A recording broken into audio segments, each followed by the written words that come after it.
చూడొచ్చు మన ఆర్డర్ అయితే రెడీ అయిపోతుంది. తీసుకొచ్చి పెట్టారనమాట. దీనికేంటంటే స్పెషల్‌గా ఏమి పెనల్ గాని ఏం లేదనమాట. దీని మీదే అప్పుడు మన షెల్ ఉంది కదా! పైనున్న షెల్ తీసేశారు. ఆ కిందున్న షెల్‌తోనే డైరెక్ట్ స్టవ్ మీద పెట్టేశారనమాట. చూడొచ్చు దాన్ని ఏదో ఏసి రోస్ట్ చేస్తున్నారు. దాంట్లో అయిపోవడం మాత్రం సూపర్ అసల.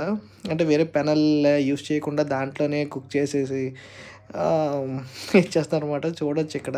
అబ్బా! అసల రొయ్యలంటే చిరాకేసింది పచ్చి పచ్చిగా తినేసరికి. ప్రాన్స్ అసల నాకు పిచ్చి అసల. కాకపోతే ఏంటంటే, ఆ పచ్చిగా తినేసరికి చిరాకుగా అనిపించింది. సో, టైం అయితే పడుతుందంట. వెయిట్ చేద్దాం. వెయిట్ చేసి ఆళ్ళిచ్చిన తర్వాత టేస్ట్ చేసి చూద్దాం. ఎలా ఉందో ఏంటన్నది. అబ్బా! ఇవన్నీ చూస్తుంటే చాలా గర్వంగా ఉందబ్బా! ఎందుకంటే ఇవన్నీ మనం టేస్ట్ చేసేసాం. అక్కడ పచ్చి రొయ్యలు గానీ, ఆ గవ్వలు గానీ, నత్తలు గానీ, ఆక్టోపస్ గానీ, ఇప్పుడు లాస్ట్ ఆ ఐటెమ్ గూడా పెరలది కూడా తీసేస్తున్నాం అనమాట. సో, ఆ టేస్ట్ చేసిన తర్వాత చెప్తా ఎలా